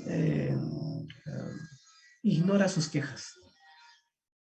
Dios ignora sus quejas y le dice algo así como, bueno, Elías, ya sé que Elías se va a seguir quejando. Si lo escucho 10 veces, las 10 veces se va a seguir quejando y exactamente por lo mismo. O sea, dice Elías, repite 2 veces exactamente lo mismo. O sea, ¿conocen ustedes personas que siempre se quejan de lo mismo, que siempre se están lamentando de lo mismo? Seguramente sí. Hay personas que siempre se están lamentando de lo mismo y con las mismas palabras inclusive. Y en el mismo orden. Ya, Elías está así. Se está quejando de lo mismo. Entonces Dios decide ignorarlo. Dios decide ignorar sus quejas, que implica algo así como, ya Elías, está bien, ¿sabes qué? Tenemos que hacer un montón de cosas, estamos atrasados en nuestro plan de trabajo, tienes nuevas tareas. ¿Ya? Anda a hacer esto con el rey de aquí, anda a hacer esto con el rey de allá, ten un asistente y vamos a chambear, que hay bastantes cosas que hacer. Entonces el día se habrá quedado frío. ¿Qué pasó? ¿No? Elías de repente esperaba que Dios le reclamara. Por eso Elías fue a la defensiva, con el pie izquierdo, decir, mira, las cosas van muy mal, todo va muy mal, así que no me pidas nada, así que todo va muy mal. Y Dios ya le escuchó 2 veces la misma queja y dice, ignora la queja. Y claro, como dice Jorge, ocúpate de tu presente, sí, o sea, ocúpate de nuestro presente como nación. Ocúpate de nuestro presente. O sea, Elías pensaba que Dios le iba a reclamar, abandonaste el ministerio, me dejaste mal a mí como Dios, diste un mal testimonio. Y Dios Nada de reclamo, porque Dios nada nos reclama, sino Dios le renueva la confianza. Dios le renueva la confianza. Elías ya estaba bastante asustado. Ya le había sufrido bastante en el camino, tuvo muchos días para pensar y lamentarse lo que asustó, lo que mal logró. Llegado a Oreb, Dios no tiene nada que reclamar. Dice, mira Elías, no vamos a hablar acerca del pasado. Quedémonos en el presente. Yo le di a ustedes una misión que cumplir en la ley, una nación justa sin pobres. Y hay que retomar eso. Tenemos varias cosas que hacer para retomar lo que yo les encargué al inicio. Así que, por favor, retoma los planes y vamos a darle. El día se habrá quedado frío y habrá dicho, bueno, pues claro, ¿no? Bien, y Elías agarró, habrá tomado sus burros, su micro, su colectivo, y se rumbo de nuevo. ¿No? Y la persona deprimida necesita eso, la persona deprimida necesita una afirmación de confianza de la vida en él mismo, en ella misma de nuevo.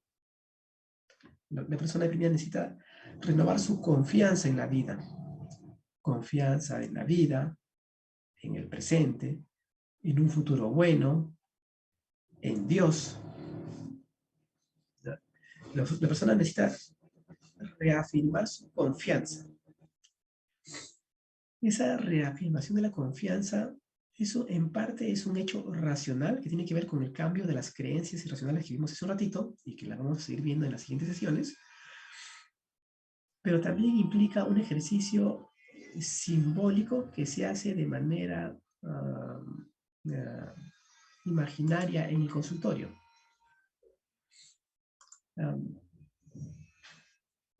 Con el ejercicio que hicimos la semana pasada de conciencia plena, cuando estoy en consultorio, no lo termino con palabras de ánimo generales, sino lo que hago es distinto, es terminar preguntándole con quién quieres hablar.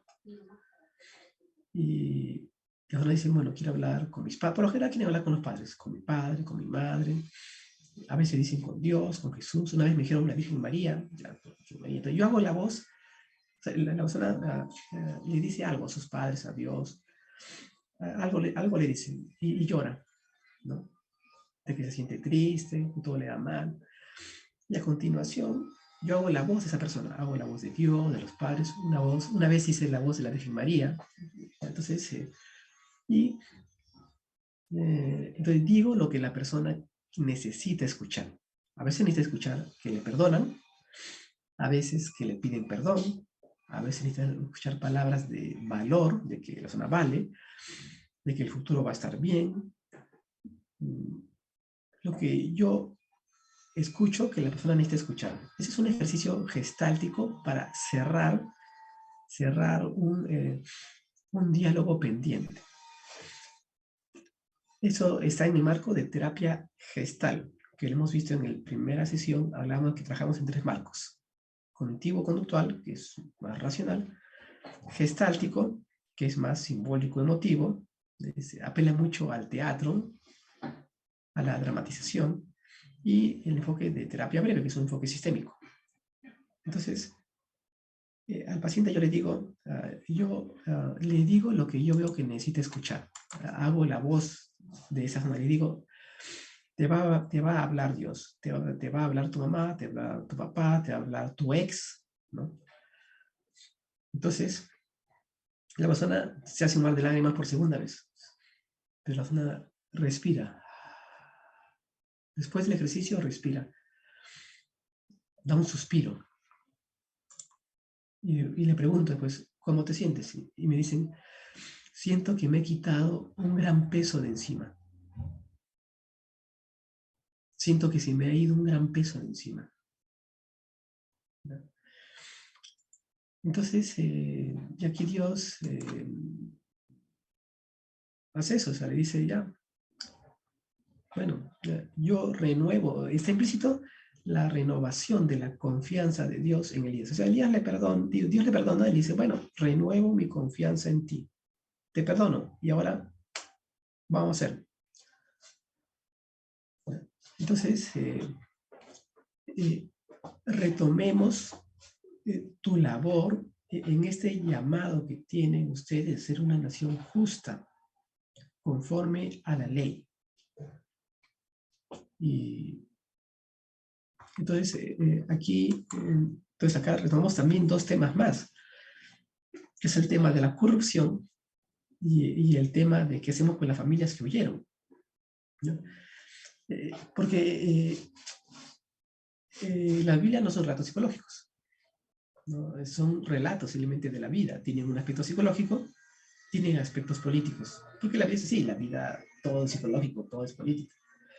Entonces, para que pueblos que han tenido que huir como Elías puedan sanar, necesitan también no solo algo así como terapia en la comunidad, que es una variedad de terapia que se ha trabajado poco, en la que hay que inventar, que es una combinación entre antropología y psicología, antropología psicológica o psicología cultural, porque normalmente las personas de comunidades o de quechohablantes que llegaron a Lima y de sus hijos no van a terapia.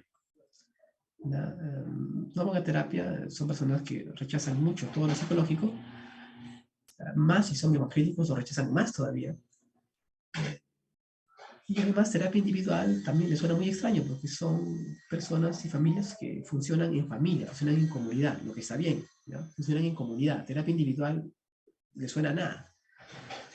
Entonces, lo que se hace en esos casos es trabajar con la comunidad, se teatraliza. Por ejemplo, una amiga mía trabajó en Paz y Esperanza en la red de derechos humanos hace 20 años atrás, casi 30 años atrás, en los tiempos álgidos. Ahorita en el Perú no hay violencia política. Es probable que se nos venga en un futuro cercano un nuevo periodo de violencia política. Pareciera que sí. Esperemos que no. Con la diferencia, es solo mi hipótesis, de que la nueva violencia política que se viene no es de manos de terroristas de una izquierda radical, sino pareciera más bien que viene violencia política de una derecha radicalizada. Pero bueno, eso es solo una hipótesis. Entonces, esta amiga que trabajaba en el Lemero Ayacucho, lo que hicieron fue reunir a la comunidad, creo que fue en Canchis, donde entró, no me acuerdo, una columna, no me acuerdo si fueron de terroristas o del ejército, que llegaron y mataron a mucha gente en la comunidad. Entonces, lo que hizo esta psicóloga fue que la comunidad entera teatralizara lo que pasó en esa oportunidad y para luego tratar de cerrarlo bien. Entonces, la comunidad teatralizó lo que pasó cuando llegó los armados, dispararon a la gente, sus familiares murieron, la comunidad lloró y luego hay un cierre positivo de decir, estamos vivos, estamos juntos, vamos a cuidar del presente, vamos a cuidar del futuro. Estas cosas se trabajan de manera comunitaria, o sea, digamos, hay terapia para la comunidad, para los sobrevivientes de la comunidad, para los hijos de los sobrevivientes de la comunidad, sí, sí hay. No está muy trabajado, no hay mucha experiencia, pero sí se ha hecho y sí se puede hacer y sí se debería hacer, porque tenemos muchos hijos de desaparecidos. Yo tengo amigos que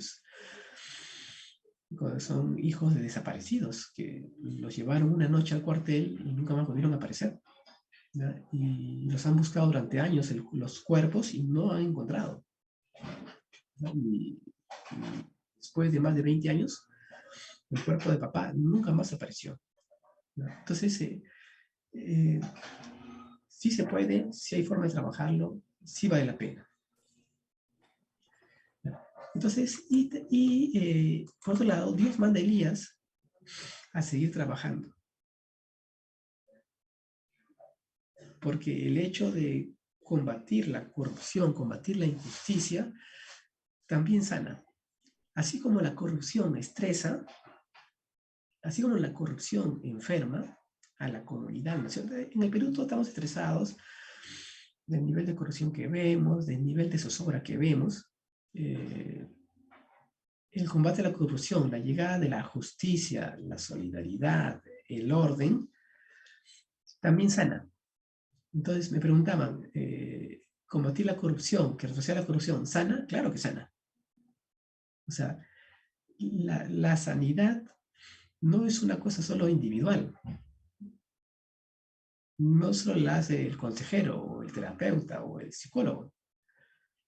Lo hace el país cuando sus autoridades de todo nivel van decidiendo hacer las cosas con justicia. Eso también sana y es un componente importante de la sanidad. Muy bien, Connie, te escuchamos por ahí terminando la clase de hoy.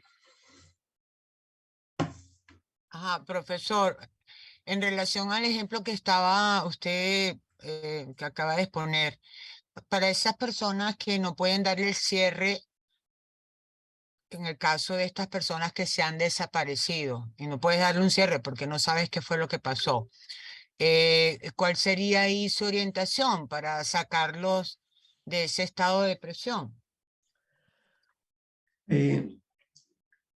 Muchas veces hay que cerrar duelos con personas que ya no están. Es común porque la persona ya falleció, porque la persona no acepta que se converse con él o con ella, porque se ponen violentos o porque rehuyen a toda conversación, como el caso del personaje de la película que han visto, Príncipe de las Mareas. Es imposible hablar con ellos, pues se niegan. Entonces, se hacen ejercicios de despedida, son ejercicios gestálticos, que de repente alguno de ustedes se anima a llevar un curso hay cursos de promotores gestálticos, algo así. En Perú hay, no sé si habrá en otros países. El curso de terapia gestal lo llevan personas que no son psicólogos, solo que reciben un certificado distinto, no reciben el certificado de terapeuta gestáltico, sino de promotor gestáltico. De repente, si a alguno de ustedes le interesa, me escriben, ya saben, a WhatsApp, y yo les puedo averiguar. Aquí había, no sé si todavía habrá esa forma, pero aquí había. Entonces, el ejercicio de cierre de duelo implica que el terapeuta lleva a la persona, primero al ejercicio de conciencia plena, y luego le dice, imagínate que la persona fallecida está delante tuyo, y habla lo que tengas que decirle. Entonces la persona seguramente llora o se molesta.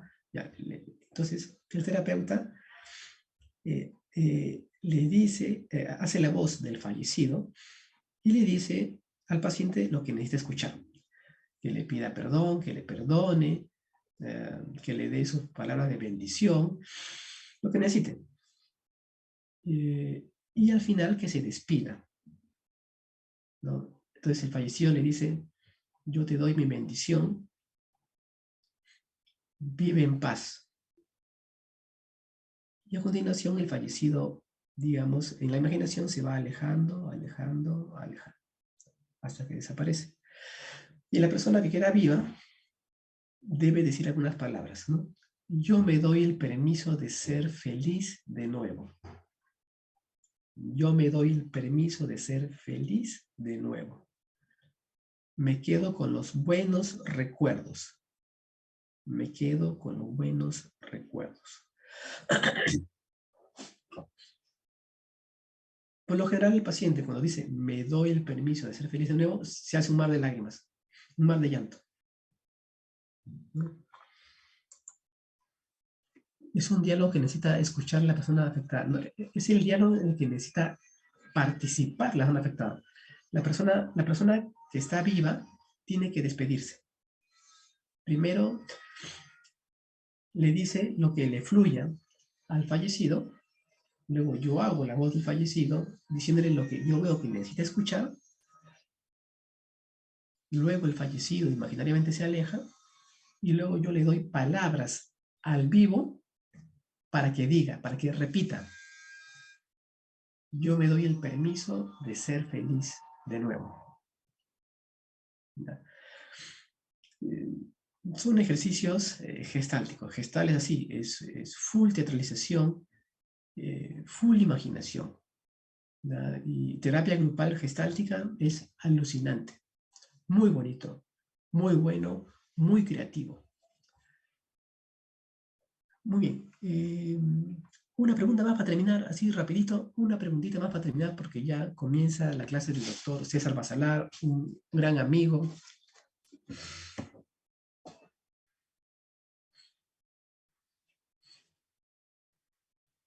Ya, pues si no hay preguntas. Sí, buen pastor, pero un ratito, buenos Sí, sí. días. Mi Sí. nombre es Patricia, estoy primer sábado porque trabajo los sábados y justamente hoy no trabajé. Quería hacerle una pregunta. Sí, dígame.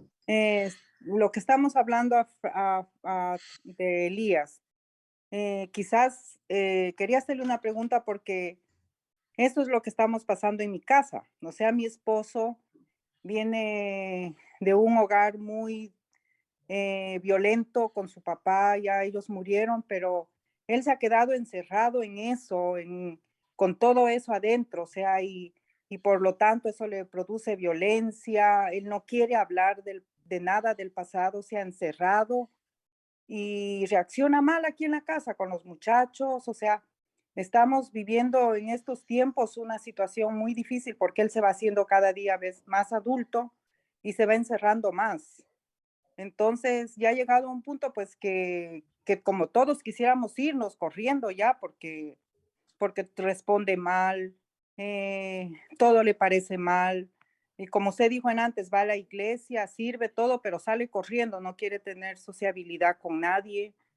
Y entonces yo quería preguntarle, ¿qué se puede hacer en este caso? O sea, porque pues los muchachos tratan ellos como jóvenes lo aman a su papá y yo sé que en nuestra relación ha habido mucha violencia con mis hijos pequeños, con su manera de ser y sin embargo estamos aquí, pero ya ellos crecieron y llegado a un punto que ellos ya están diciendo, mami, bueno, ya esto no puede seguir, tú lo aguantas mucho, ¿qué vamos a hacer? Y en mi corazón me da pena vuelta a dejarlo ahí, pero él tiene que hacer algo, reaccionar y le hablo y él se hace el desentendido. ¿Qué puedo hacer ahí? O sea, para que él pueda salir de eso y podamos, como usted dice, volver al presente y porque yo le digo a él, todavía nuestros hijos están aquí, podemos remediar las cosas que han pasado en el pasado y poder ser una familia funcional nuevamente. Muchas gracias, Patricia. Leticia, ¿cuántos minutos me das para responderle a Patricia?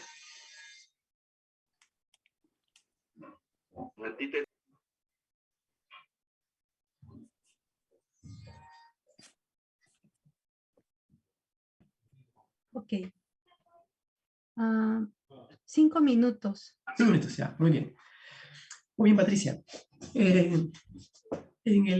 Ante todo, en el PowerPoint está mi número de teléfono y mi correo, ya para seguirlo conversando, pero por lo pronto te digo aquí en cortito. En general, a las personas no se les puede obligar a sanar. No se puede. Es decir, si él decide quedarse en el pasado, no hay forma de sacarlo de ahí. Y entiendo que la violencia es antigua, no es nueva, sino que los hijos han crecido y están menos dispuestos a aceptarla. ¿Ya? O sea, entiendo que la violencia en realidad no ha ido cambiando mucho. Se puede intentar una terapia familiar, justamente en el enfoque sistémico del que hablamos en la primera sesión, que sería bueno que la veas, está grabada. Entonces, sí se le puede desde fuera motivar a ciertos cambios, pero no tiene que ver con el hecho de hablarle o explicarle o pedirle. No tiene que ver con eso, es otra estrategia distinta. Como tú te has dado cuenta, le han hablado muchas veces, le han explicado muchas veces y no ha funcionado, porque en general no funciona, ¿no? Sino hay que organizar a la familia de otra manera para que interactúen con él de otra manera. Y puede ser que la familia esté dispuesta a hacerlo, o puede ser que no. Pues también puede ser que la familia no esté dispuesta a interactuar con él de otra manera. Es probable que él se sienta víctima. Es probable que él se sienta víctima de la vida y por lo tanto víctima de ustedes también. Entonces cuando le reclaman, él renueva su sensación de víctima. Entonces ya no hay que tratarlo como víctima. Hay que tratarlo en un nuevo rol. Eso implica que todos en el hogar redefinan su rol, ¿no? Y, como te digo, la familia puede estar dispuesta a redefinir su rol o no, ¿no? Entonces, y de tal manera de que la interacción entre ustedes sea distinta, porque la forma en que ustedes se relacionan ya tiene un patrón. Y hay una mecánica y es un motor. Y ese motor hay que cambiarlo. Cuando cambiemos la forma en que están las piezas, va a producir cierta descoordinación, pero que ahí lo puede motivar a funcionar de otra manera. ¿Ya? No es magia. No es magia. Puede ser que ustedes como familia acepten, puede ser que ustedes, lo que yo les proponga, no lo acepten. Puede ser que sí lo acepten y puede ser que a él sí lo haga funcionar distinto, para bien. Que no lo haga perfecto, pero sí que baje su violencia, ¿ya? Y tienen también finalmente la opción de denunciarlo por violencia familiar, que eso también funciona muy bien, ¿ya? Las denuncias ante la comisaría asesoradas por el Centro de Emergencia Mujer funcionan bien para hacer retroceder la violencia. Funcionan mejor que la terapia, ¿ya? Pero muchas familias no están dispuestas a hacerlo, ¿ya? Entonces, escribe por el WhatsApp y seguimos conversando. Muchas gracias, Patricia. Muchas gracias, Leticia. Entonces, no se olviden de la película. Hay una película para ver. Yo les envío esta noche el link de la película para que la vean. No dejen de ver la película.